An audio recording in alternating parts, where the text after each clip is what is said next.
Awesome.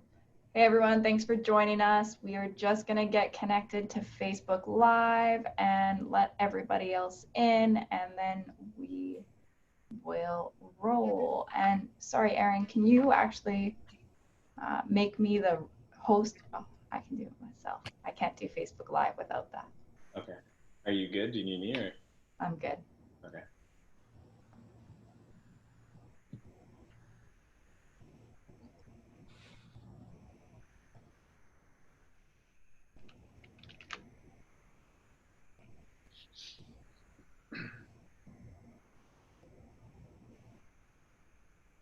All right, just 30 more seconds.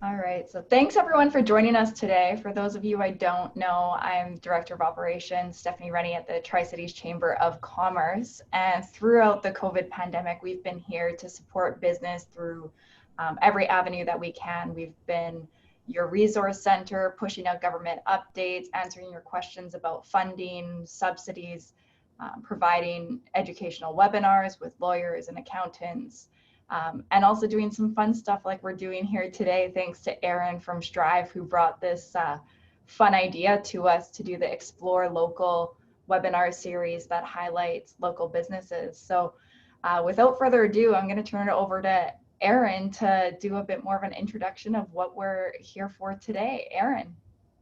Thank you, Stephanie. Really appreciate it. So for those of you who don't know me, my name is Dr. Aaron Binstock. I'm a chiropractor and co-owner of Strive Health and Performance. And we're just located at Austin and Nelson Road in Coquitlam, just across the street from the new Safeway. So aside from chiropractic, we have physiotherapy, massage therapy, active rehab. We also specialize in concussion management. And we did open up this week. So good news is we're back in business for anyone who wants to get in, get some injuries treated. Feel free to call our clinic if you have any questions. I'll get into that later. But getting into this Explore Local series, I mean, this has been a tough time for everyone. Small businesses had a tough go as well. So I pitched the idea to the chamber and they were on board to do anything they can to help out. And it's been really fun. So thank you everyone for tuning in, because by tuning in, you're supporting local. And even though our businesses are starting to open up, we still need your support. So thank you very much. Spread the word. And for today, we've got award-winning interior designer, Jamie Banfield, and he is going to basically tell us how we turn our space, specifically today, kitchen, into that beautiful designer kitchen. And it can be do-it-yourselves, other tips and tricks that are going to be pretty awesome. I know he's got a lot of questions already from some of his followers that he's going to address. So we do encourage you to ask questions. You can just type your questions in the chat and I can either unmute you so you can ask, or I can ask for you. Probably if you're asking what color should your kitchen be right now, maybe we'll have you contact Jamie personally, because that might be hard for him to assess right now, but encourage you to ask all other sorts of questions. We're also going to be giving away a kitchen facelift consultation, which is a value of $500. So you do need to be present at the end in order to win that. So thank you, Jamie, for your generosity. And without further ado, let's pass over to Jamie. Tell us a little bit about yourself, kind of what you do, and what we can expect today. Yes, thank you, Aaron, and thanks, Stephanie, and the chamber. This is super fun. This is something super new for us, and we're super excited. So, as mentioned, my name is Jamie Banfield. We're a local interior design team. We're based out of Port Moody. We love Port Moody.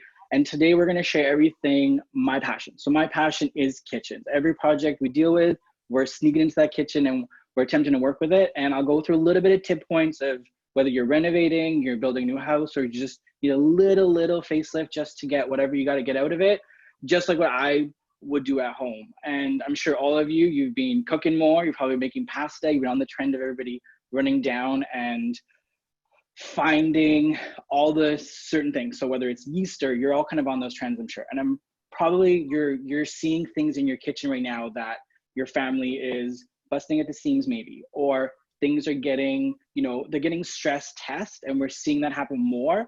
And I'm super excited. So we're going to share a slide presentation. I'm going to talk all the way through. So as mentioned, if there's questions, Aaron will advise up and kind of mention those to us. So as I mentioned, we're going to talk about kitchens. So I am an interior designer, but I love everything about kitchens, and I love everything about kitchens on budget. So a lot of people assume that kitchens need to cost a lot of money. They can, but they don't need to. So if somebody's looking at value of a house, let's say you got a kitchen to renovate or a bathroom, your bathroom renovation will actually cost you more money per square foot than your kitchen would. On an investment side, for resale, homeowners buying a new home, they don't know how to attack a kitchen. They think they're going to attack a bathroom or a smaller space. So investment-wise, just starting out, kitchens is where to put the money. It's the heart of the home. It's where people will obviously kind of invest. So who is this guy? This is just a random guy in a bow tie standing in a kitchen right now, drinking some green tea. But who is this guy? So this guy is, like I mentioned, I'm a lead designer. I run Banfield Designs based out of Port Moody. But more importantly, we have accolades and certain things. Like I was nominated for, and we were a part of it, the top 30 to 30 across North America in our industry, in the kitchen and bath industry. I'm an instructor at a local college at Vancouver Community College based around our field. So I jump into everything interior design. So don't be scared to show them whatever kind of questions you might have. So the biggest hack for any type of interior design project, especially kitchen, is finding inspiration. And this is a presentation I've done many times, but it's very relevant today. So first off, for like any type of inspiration, the main trend that we're seeing is travel. So I'm sure everybody's itching to get out. Like we saw everybody just trying to go camping a couple of days ago. Everybody trying to book online and it's booked out. We're craving interactions with other spaces. We're craving getting out, but what we want is we want to explore, we want different things. And we're bringing all that back. So when we're able to travel, we're bringing all these things back. We were, finding a vase maybe in a certain region of Peru, or a blanket in Mexico, or just something really connecting to you in maybe Hawaii or somewhere like that. So one of the big trends that we're seeing is travel and what that means to people. But that is affecting how brands are finishing products. So how they're getting into different types of stones or black faucets, and why all these trends are happening. And it's based off of us and you guys traveling a lot more. But this sense of clean. So I would say, if anything, this is relevant today. But this presentation, we've been working with talking about cleanliness and how we have people resonating with cleanliness for years. And one client I can kind of connect with is we got brought out to a home. It was a lady, she wanted to renovate her kitchen. And before we got there on the phone, she wants everything white. So she wants white countertops, white cabinets, white everything. When I got to her house, we realized that really what she was trying to attack was cleanliness. She wanted organization, she wanted clean. So clean to her meant white. So the trends that we're seeing pushing white more, like a white kitchen, it represents clean, cleanliness, sterile, things like that. So we're seeing this trend of white coming through.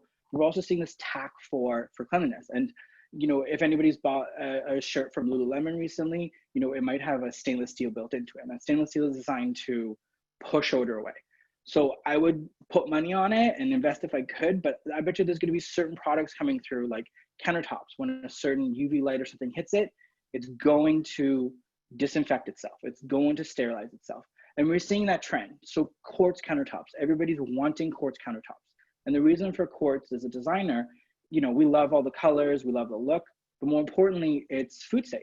It's not porous. It actually pushes bacteria out. It doesn't suck it in. So we're seeing this trend on cleanliness. So you guys as homeowners, figure out what that means to you and how that can help. So that could be wiping down a certain surface, so your backsplash, countertops. It could be a faucet that you touch that's electronic, where you don't have to physically touch it, you can just wave in front of it. Or it's just your understanding of, I know my kitchen's clean because we have flat doors and things that I can wipe down super easy. Can I pipe in with a question, Jamie? Sure. So on the flip side, are there any types of surfaces or countertops that you would stay away from in terms of they stain really easily? There's no perfect material out there, but I would say it depends on the trend and how your family works. So, You know, we've installed a lot of wood countertops. Wood for some people does not work out well. For other families, it does. So wood, obviously, it will nick, it would dent. You have to maintain it. You have to oil it.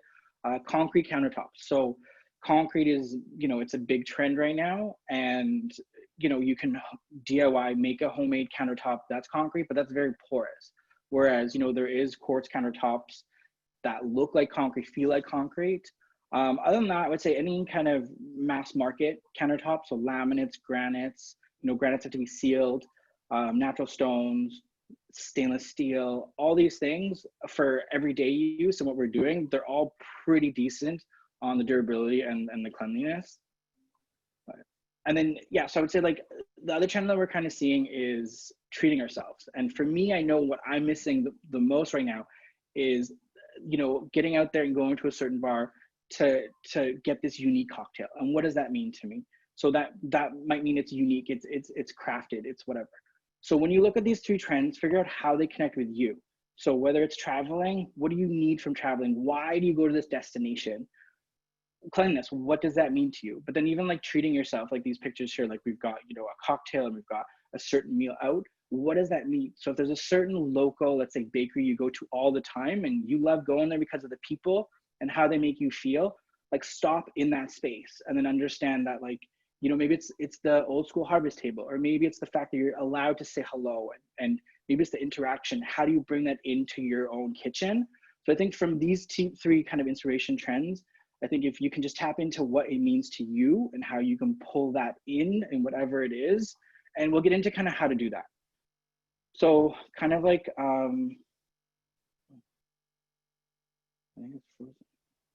So metallics. So metal and metallics are very popular right now. And it's pretty much based off of like the treating ourselves, and it's based off of the traveling. So we're seeing all these new metals getting exposed from all around the world, and they're you know, different cultures, how they deal with, you know, zinc and brass and blacks and all this kind of stuff. And we're seeing that coming through. So if you look at this image here, this is showing kind of like a matte brass. We're seeing this kind of like bottom right image. It's a sink that's being hand carved with some sort of decal, which you would find in a carving somewhere. Or we're seeing this kind of like rib detail on just, maybe it's a little jar that somebody picked up and brought home. But we're seeing vendors and, you know, manufacturers making plumbing, making ranges, all this type of stuff connecting to this. And it's based off of these trends that we're pushing as consumers. So if you look at this kitchen right here, this is a kitchen renovation that we worked on. This was a renovation on a rancher in Langley. This was for a grandma to be. So this lady, she had 2 sons, single. If she's watching, I'm giving away all of her secrets, but she literally, any really, you know, a lady that could become her son's new wife and give her grandkids, she was into it. So she wanted to be a grandma. So this entire home was designed what that feeling meant to her. So when you hear these trends, words like minimalistic or modern or transitional or farmhouse, whatever it is, kind of beat those out. Don't build that as your trend. So your trend that you got to play with is the emotion you want somebody to feel when they're in your space. So that could be you, that could be your family, that could be your friends coming in. So this one here was, she wanted to gather. She envisioned this house where every holiday, there's no excuse, the kids are coming here. We're gonna have everyone at the island. We can bake cookies around Christmas. We can do whatever it was. There's a backyard, there's a deck. And she wanted to be not fussy. So a lot of the materials that were chosen were based off of this. So if you kind of look at how we mix these metals. So she fell in love with the light fixtures. So the light fixtures are just above the island. So those light fixtures, she fell in love with those, and they were a jumping off point. So let's say you guys are just renovating, you're able to do maybe 1 or 2 little small things. Find something that connects with you. So these light fixtures did. What that did is it pushed the trend on the metals that we're using. So if you look at it, the light fixtures have this like kind of brass and black detail on them. We pull that into the rest of the space. So the open shelves, yes, they're very trendy. You're seeing them in magazines, but those were purposely installed. The reason for these floating shelves is it actually told her family, her guests that come into the home, that this is not a perfect space. So it's an imperfect, perfect home in a way. So that tells people that it's more relaxed. So things like open shelves, it's not just going to be, you know, you have to deal with it, is everything lined up, but you're going to tell your guests how they're going to feel, and you're going to feel that way. And I'm sure if you go to a certain restaurant, you can see in the kitchen and you can see all the industrial stuff and you can see the chefs doing it, it might feel more relaxed and you're more connected. But you might go to a very fine restaurant, maybe like the Keg, where you're not, you're excluded, everything is hidden, everything's behind doors. So that tells people how to react and how to feel. So this open shelf aspect in here with all the mixing of the metals told her guests that it's okay to put down your glass on the countertop. Even if we take a look at the kitchen sink. So this kitchen sink, it's a large kind of farmhouse. It's made out of metal. It's a cast iron sink. So I say it's bomb proof, and Kohler, the manufacturer, will shoot me down because it's not bomb proof, but it's pretty durable. It's a really durable sink. But this homeowner wanted to be able to put her dog in there to wash her dog, maybe her grandkids, gardening, things like that. So when you pick these materials, don't just think about just the trend that you're seeing in a magazine, but how they all connect to how you want to feel. So just back to like the metals. So we have, the light fixtures, they have the brass, the black, but then when you look at the shelving, you have this black kind of wrought iron feel there. And if you look at the faucet, it's polished nickel. So it's not chrome. So the difference between chrome and polished nickel is chrome is a little bit more blue and chrome or polished nickel is more warm. So when you're mixing any type of metals, just think about how they relate as a family. So are they cool or are they warm to color? And we're able to mix and match everything. So if you look at the handles on the cabinets behind the faucet, they're black. So we're sticking to this one family of neutrals, but they're also in one realm of being warm. And that's how you can mix metals. Because if we look here, we've got the hood fan, which is this kind of galvanized metal.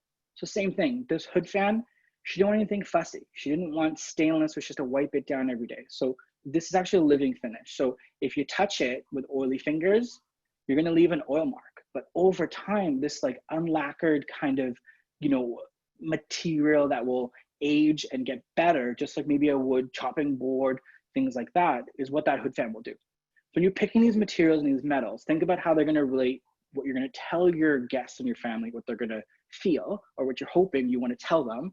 And then same thing when you're in there, right? So she wanted a hood fan that's not fussy, but something that will stand out. So all the metals work together, but they were chosen based off of practicality, not necessarily just a look from a magazine.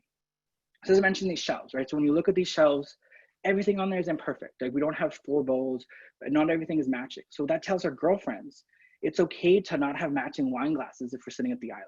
So if she has 10 people over for dinner, they don't have to match anymore. Or if a grandkid wants to run a toy car on the floor, it's okay.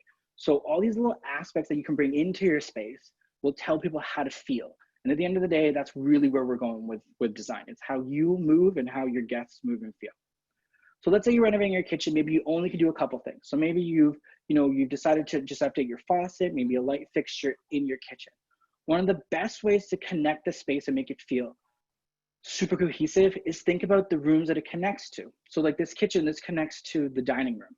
So if you're gonna replace your pendants on your island, think about how they're gonna connect with the light fixture in your dining room and how those between the island and the dining room kind of relate. So if you look at this and kind of remember back to that other slide, these two do not match perfectly. One of them is like a glass ball. Maybe it's a little bit more contemporary. This one is a little bit more traditional. To me, when we picked this out, it kind of looked at this like it came out of a castle. It's a smaller scale, but it's not exactly the same. But the things that pull out is that finish. The black connect to each other. And the other really easy way to kind of connect the spaces and make it feel more cohesive and finished is just moldings. So let's say you only can, install a brand new faucet or hardware or whatever it is in a home, updating the moldings, the baseboards, your casing around your doors, maybe adding what we did here. We added some, it was very simple flat stock. So for all the husbands out there, I'm saying this is a simple DIY project. The wife's like, yep, we can do this. We're going to do this on the weekend. It's just a couple layers of material. If you really kind of dial this down, it's very simple to install, but it adds that more finished effect to all the connecting spaces. So let's say you're dealing with a project and you don't know where to start. So ideally, you can call us. Designers will help you. We'll kick your butt into finding your inspiration, finding your personality. But a lot of times, you might not need to hire us. So if you're working on any project, let's say it is, a kitchen, a bathroom, and you need inspiration, figure out your personality, but figure out how your personality is going to evolve. So this kitchen we worked on, this was a young family.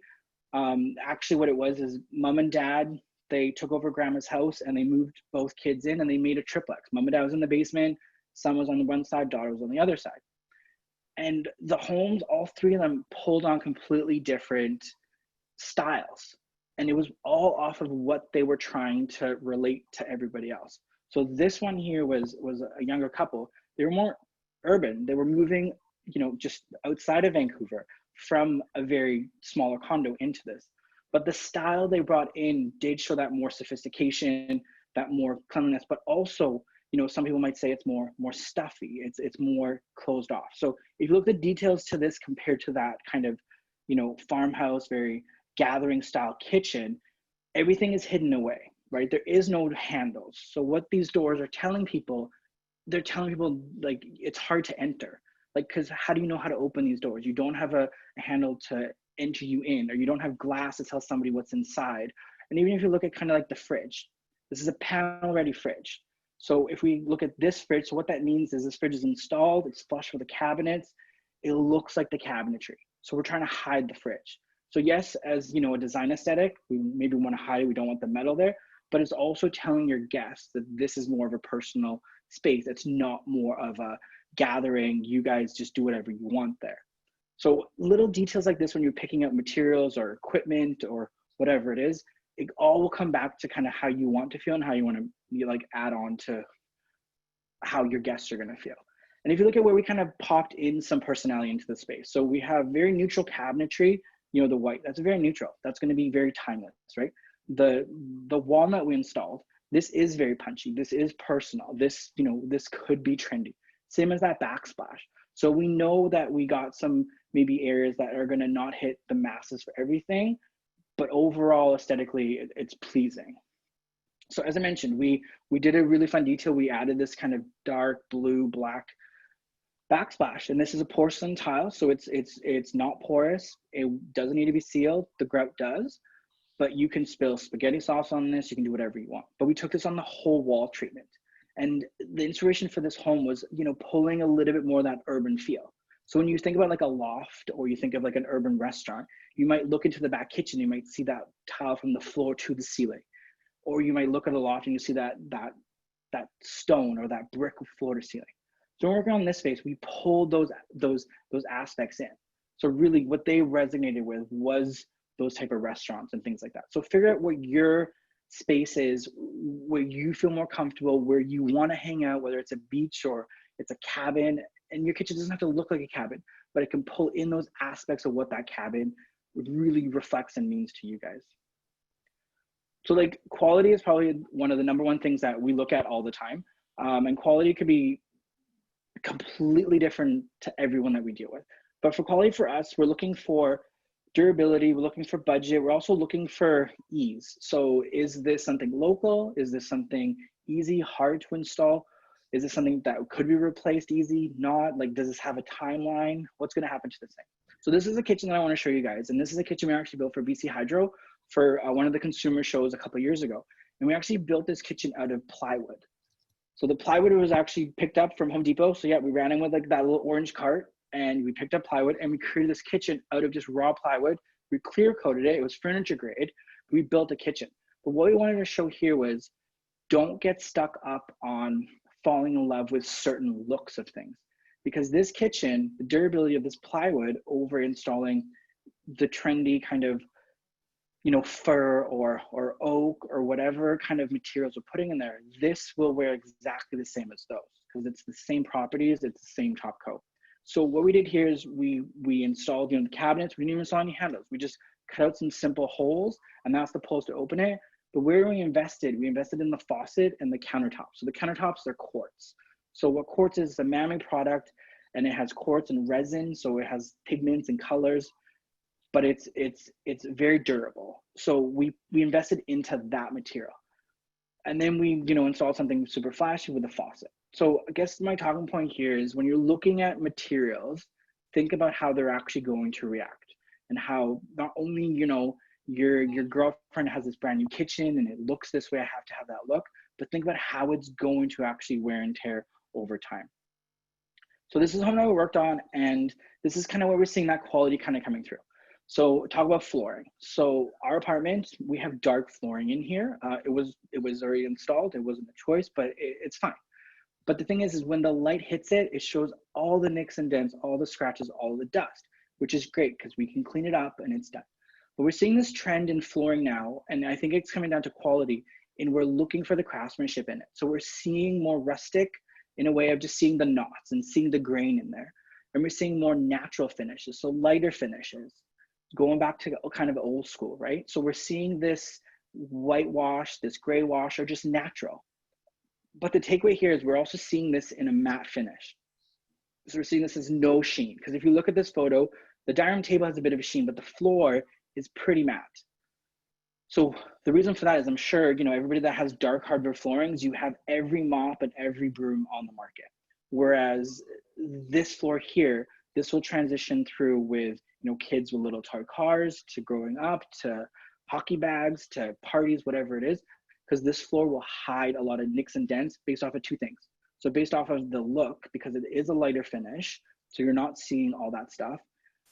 A lot of the nicks and dents are hidden based off of the grain, but it's the sheen. So it's the matte, not so polished sheen that when the light comes in your window, it's not going to reflect off and show all the particles of dust and scratches and things like that. So if you're thinking about flooring, think about those three things when you're kind of picking it out.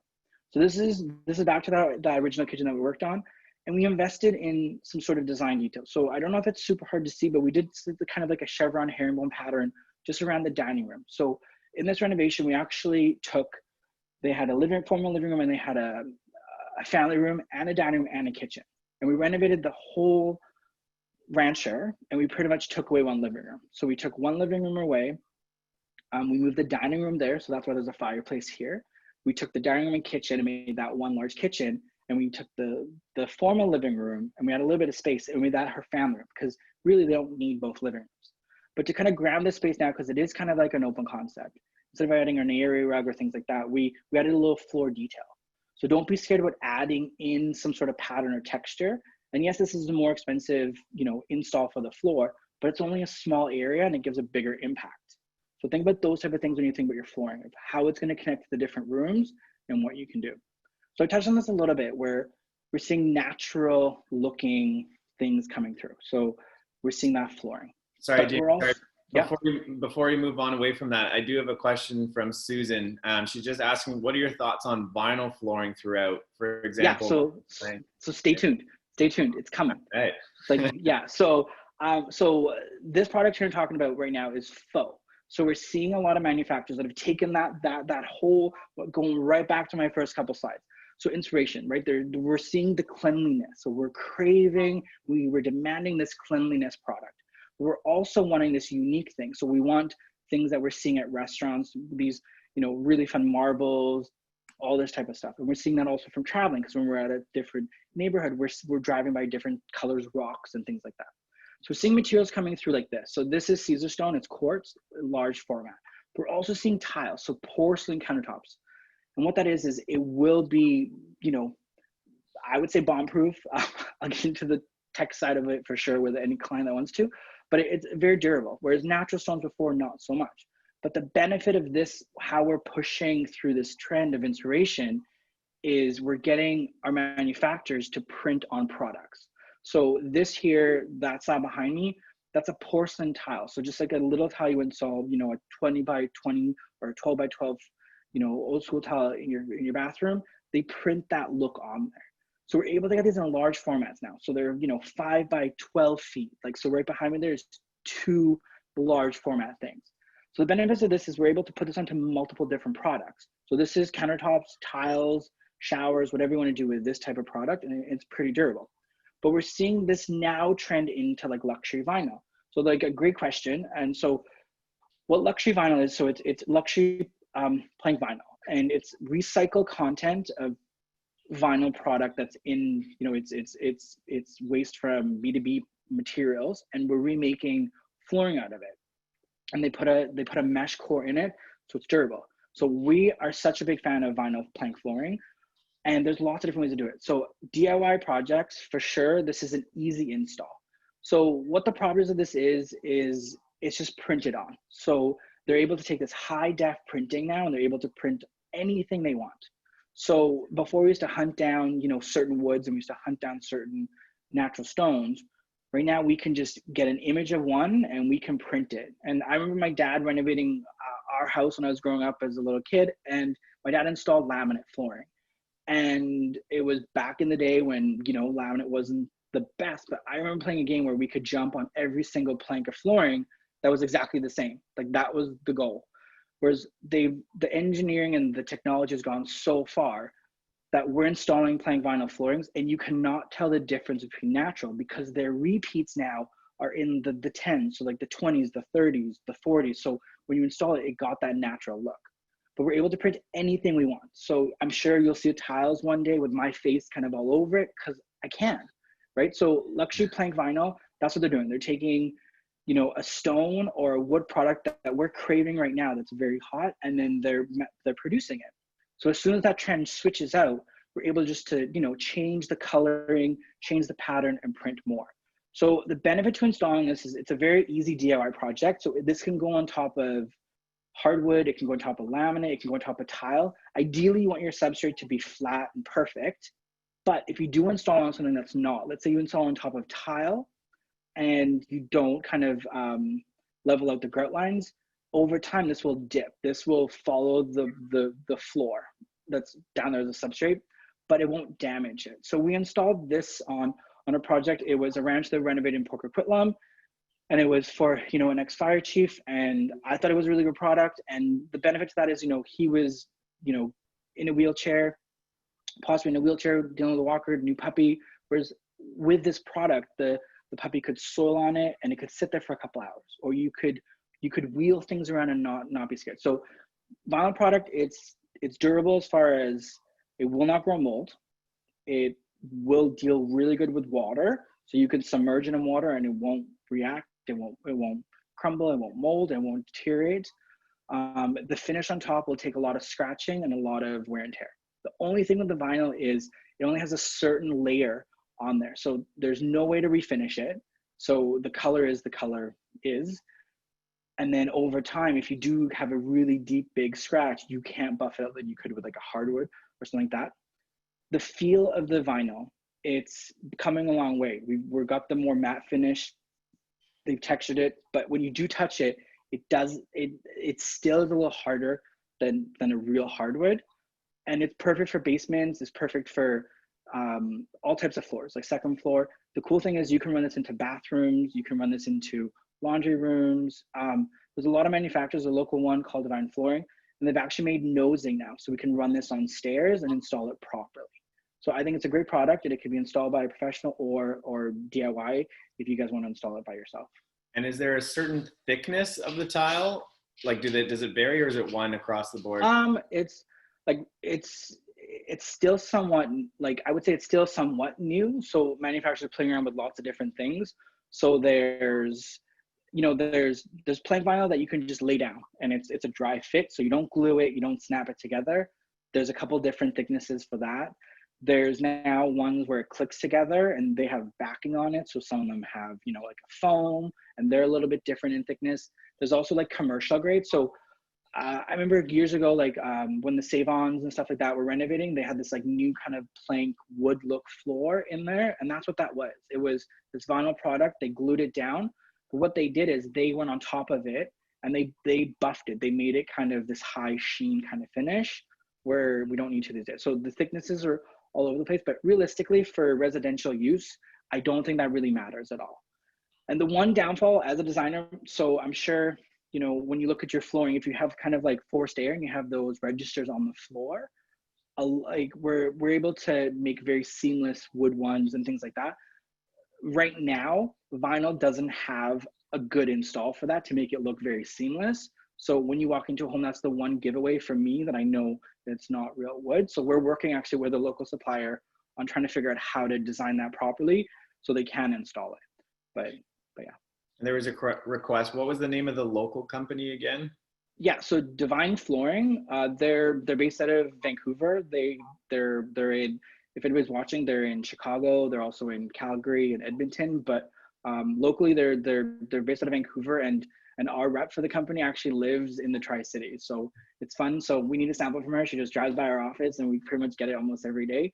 but it's Divine Flooring, and they've got everything from, you know, carpet, tiles, all that stuff, but they specialize in hardwood and they specialize in vinyl. And we've installed it, and I've gone to a job site and I can't tell that it's not real hardwood. I need to pull up, you know, a heat register to look at what the material is to actually know. But yeah, Divine Flooring, and I can email or whatever, send it out if anybody needs what that is. But this is a kitchen here that I want to talk about, kind of that foam material. So like the kitchen behind me, like, so my cabinets, they're not wood. They're made from a laminate, and laminate's not a bad thing. There's different degrees of laminate. Some are not so great, some are great. But there's also a lot of different ways to put it. So this kitchen, this is a very high-end kitchen that we worked on, and you know, the backsplash in there, that's porcelain. That's one slab of porcelain. So it's a lot thinner, it's a lot cheaper to install, but we're not, you know, hunting down stone from all around the world. And we're able to give this overall look. Never has to be sealed, and same as the countertops. That's like a quartz Caesar stone type of product. So when somebody's talking about foam materials, don't be scared of them, embrace them, but understand what you are purchasing. Because they're, you know, a laminate from a big box store compared to, you know, a local manufacturer that's buying it from the right retailer, they'll have completely different qualities going through there. So kind of do your research on anything that is faux coming through. And like I said, this kitchen, like the whole backsplash here is this, it's literally 2 large pieces of tiles. So we're seeing that trend of, you know, natural stones coming in, but we're also seeing that trend of the cleanliness. Like we don't want to maintain it. We don't want to seal it.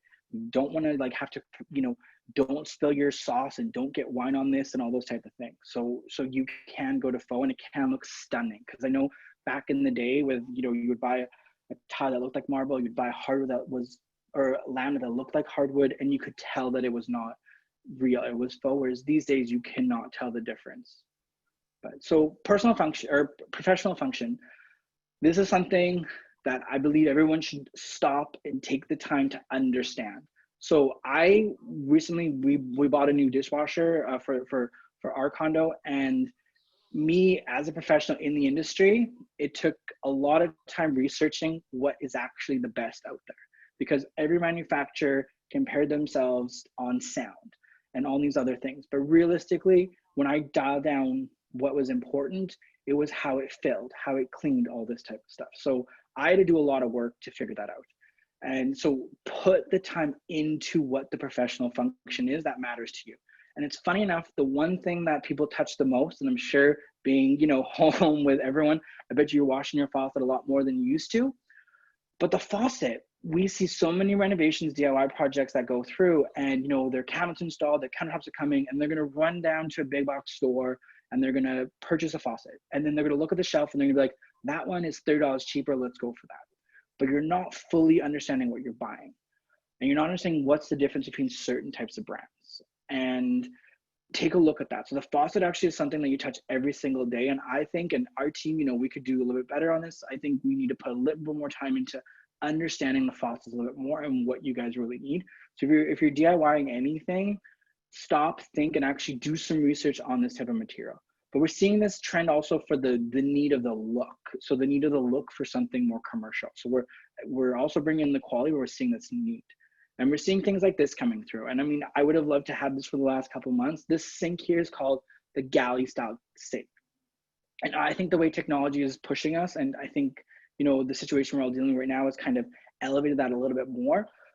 But like home delivery, right? So we're like, I know at home with us, we're getting home delivery, we're getting our groceries delivered to our door, and we're very fortunate that we can do that. But we're gonna get things that are gonna be prepackaged. We're gonna get things that are pre-cut. We're gonna get things that are local, and they're gonna go into certain containers that will literally just come out of the fridge, and they're gonna sit into these. So these are galley style sinks. They're actually, it's a local manufacturer, they're Canadian.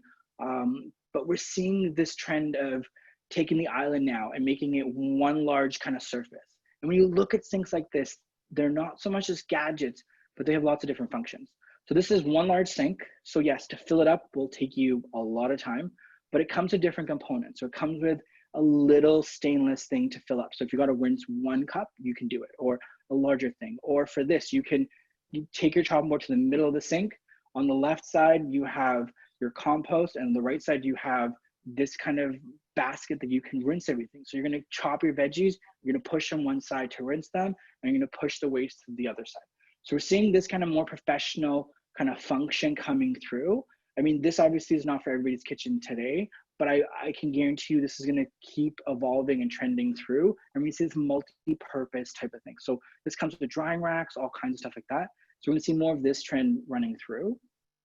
And then we're seeing this coming through a lot more too. And we're seeing, I think, the need for, back in the day, I think, you know, we trusted on big box stores to give us the materials that we trusted. And these days, I think we're not seeing that as much. So I think we're seeing manufacturers connecting to showing you real materials. So if you see here, like this kind of gas range, like they're showing you that this is solid brass, where their competitor might not be actual brass. So they're trying to tell you what their materials are. And we're seeing that coming through, like in cabinetry. So dovetail drawer. So a drawer box they would roll out and you would see the actual detail on the side. So you would see the craftsmanship. Or back to the flooring, we're seeing that it's actually wood. And we're seeing all these trends coming through in professionalism. So when you're looking for certain appliances, don't just buy into the look of the professional, buy into what it actually is. So for this range here, like that is actual brass and they're showing you brass. Where something that can be plated might not look brass. So we're seeing this kind of professional function kind of pushing through. So open concept, I don't know if everybody at home is loving open concept right now, with multiple people working away and kids at home doing homework and things like that. And I've been talking about open concept for a long time. And, you know, myself and my partner were in a 600 square foot condo and we've both been working from home like all of you guys have for the last, you know, I would say 3 months. And we're okay. And I think the reason why we're okay is because our apartment, it's space planned correctly. So we have one bedroom, we have a little den, but we're able to go and have private, you know, we have our own workspaces and we're able to kind of congregate in some sort of space that's not large, but that is our common area. Whereas before, I think the big trend of open concept was take down every wall I can because I need it open. Or I need you guys to kind of maybe just like, and I think this situation has helped to rethink that and what that means. So this is a lovely kitchen we worked on. This is renovation in North Vancouver. And, you know, we took down some walls, but this family was ready for that. So this family was a husband and wife and their kids were teenagers. They were getting a little bit older and the family was getting into the phase of, we want the kids to have parties here. We want the kids to have their soccer team gathering here. We're going to have all this type of stuff. So they wanted the more gathering thing. So an open concept, you need to look at not just the pretty magazine of how it looks, but how is your family going to function? So this kitchen here that we worked on, this is shot by a photographer. So we decluttered things and we put things in there to get that one snap. So remember that when you're looking at photos of open concept, of this is staged for that photo.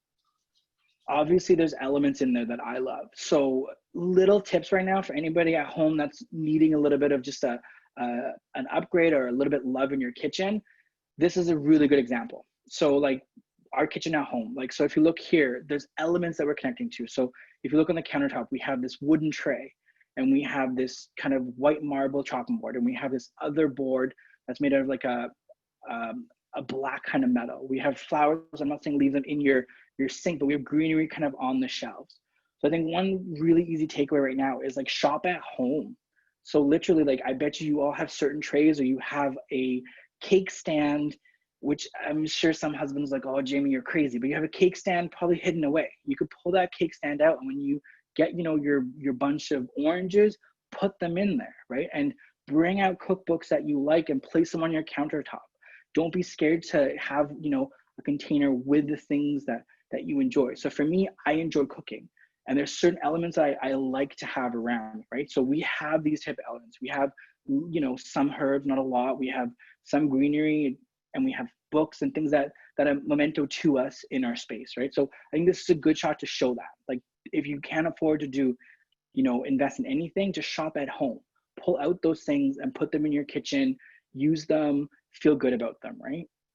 So we're back to kind of open concept. This lovely kitchen, but this is the rest of the home. It's still lovely, but a lot of people assume when they do open concept that it's all matchy. So one takeaway from this, if you look at the island, it's black. The kitchen is white. But if you look at the millwork on the back wall, so that's actually a TV and a fireplace. And we didn't make the cabinets white and we didn't make the cabinets black. So a lot of people assume if they need to put, you know, cabinets left and right of their fireplace, that they're going to need to match the kitchen. You don't. You just need to be able to connect it. So you need to be able to make sure they're related in some sort of form. So they need to match something. So if you look at what we did on the fireplace is we actually pulled the wood from the canopy we designed around the island. So it's on the ceiling, but it also ties into the flooring color. So if you're not doing canopy of the ceiling, you know, pull another material all the way through.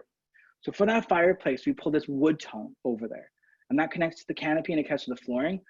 But how it really connects to the kitchen was that black island and that white kitchen and that white kind of quartz looking countertops.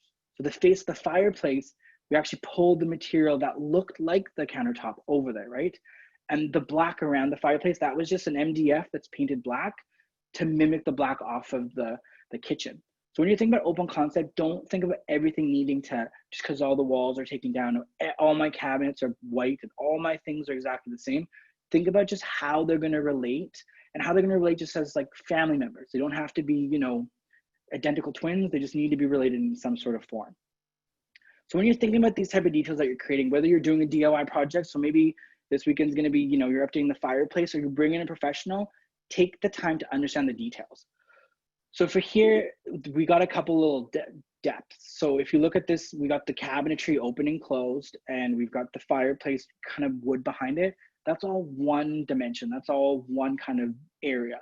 And because of code and because of, you know, we don't want the TV to melt, we actually, on the restriction for this gas fireplace, we have to create some sort of barrier. So a lot of this design on the depth was designed based off of code and what the manufacturers are recommending from the TV and the fireplace. But it opened up a really cool area for us to create really fun details. So when we installed the wood, we understood how long they are, where they can scale in, things like that. But we did a linear look.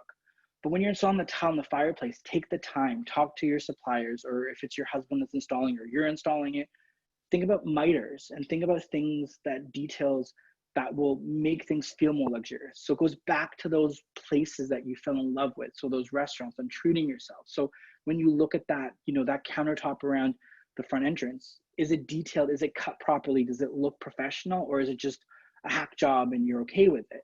And bring those details home, right? So us to do this fireplace didn't cost any more money. It just took a little bit more time on us to think and then tell the fireplace guy how to install it, tell the stone guy how we want it cut, and then tell the finisher how to put that kind of black detail around it. So think about those details no matter how big or how small the project is, and think about ways to bring custom elements in because it doesn't have to cost any more. One thing you mentioned, suppliers, we just have a question, you know, in order to, you know, help spur the local economy, is it better to buy Canadian made / is there enough variety or choice of quality, or do they, you know, do people have to go elsewhere? Yeah. No, so 100%. So when we look at quality, and maybe I didn't jump in that enough in quality, we think of like the distance it's going to take to get somewhere.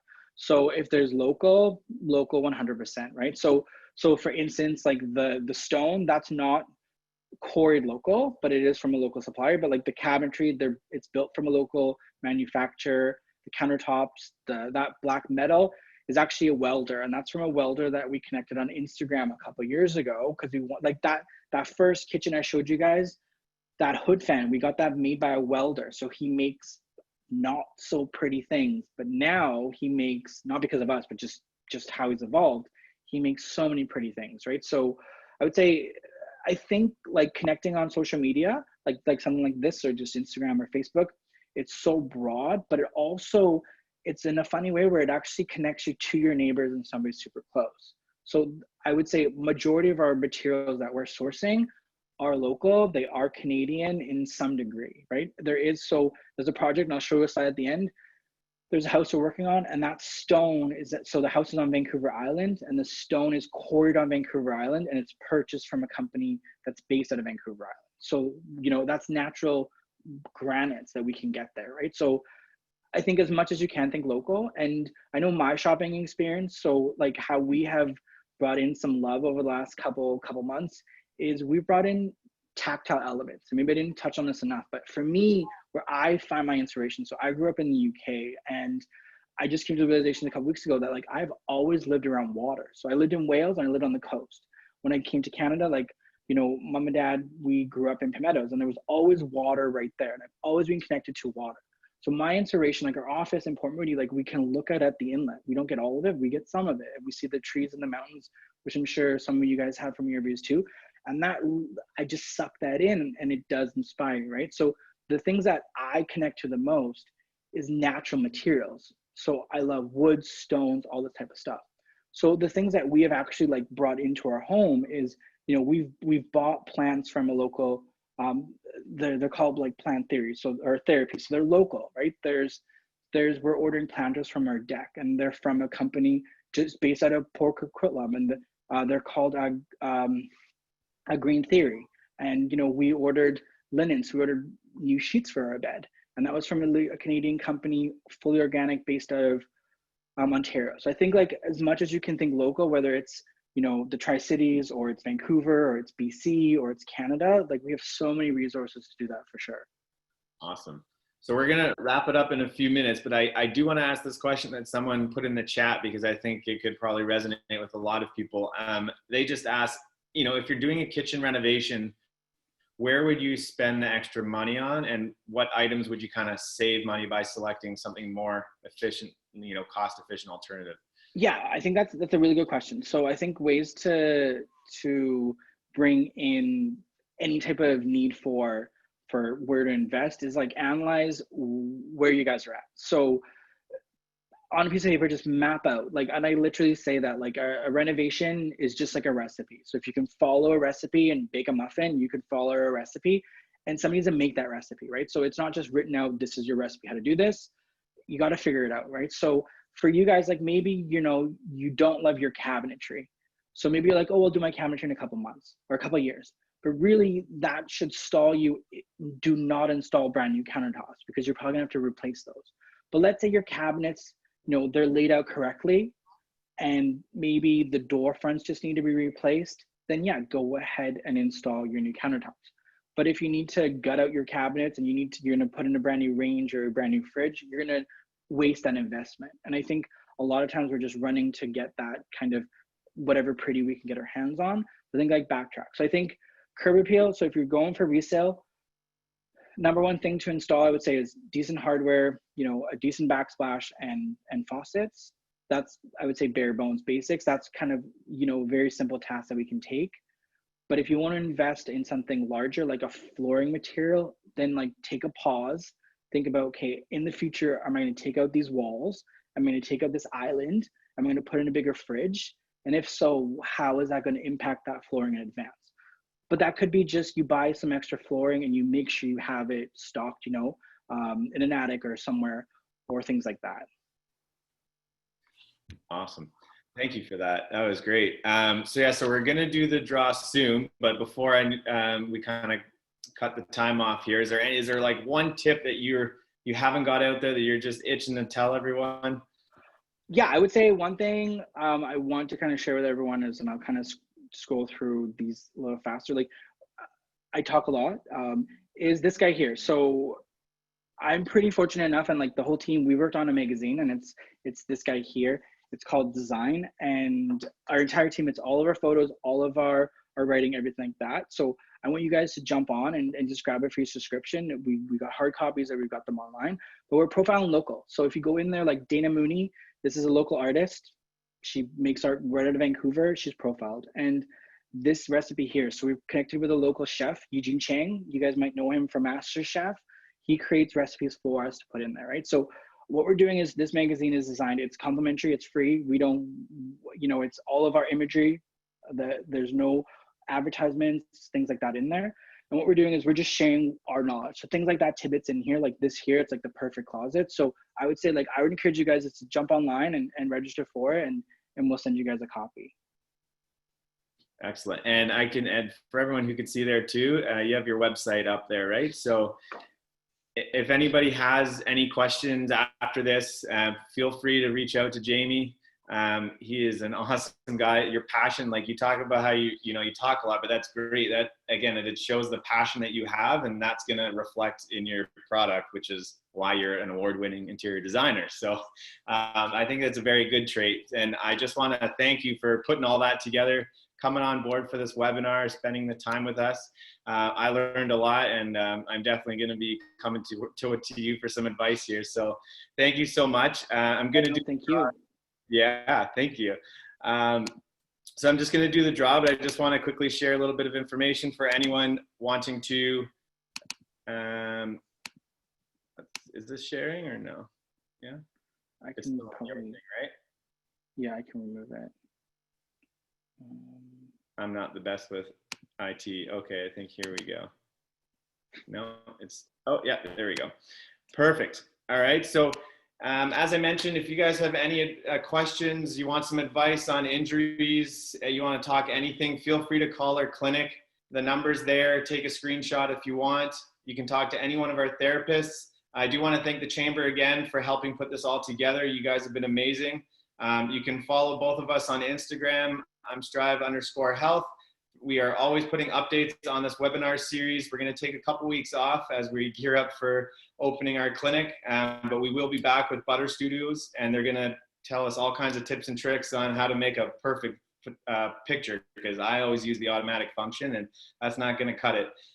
You can visit our website, strivehealthandperformance.ca/webinars. All of these are going to be recorded, by the way, so if you want to go back on anything that we talked about today, you can head to the website to check out the video and listen up on anything we talked about today. So I'm going to do the draw right now, and the winner has to be present, and it is Kevin. Let's see, I don't see a Kevin, so I'm going to redraw.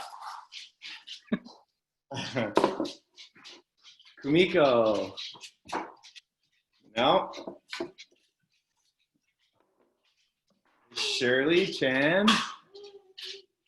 Everyone else? I don't see Shirley. How about Jan? Do you see a Jan here? And okay, here we go. This is going to be a lucky winner here. I can feel it. Angie. Oh my goodness, here we go. Whoopsies. Judy? Is there a Judy here? Judy Dill. I don't see, you're on there too. Oh my gosh, someone is going to be Judith. Nope. All right, here we go. And another one, Angela. Just left. Okay. I'm feeling this is going to be it here. And the winner, yes, I have seen this name. Susan, because you also asked a lot of great questions. So Susan, you are the winner of the kitchen facelift consultation. I will put you two in connection to get your prize. Thanks everyone for tuning in. Thanks for the support. Jamie, thanks again for all your information. Thank you. Enjoy the night, guys. Have a great week.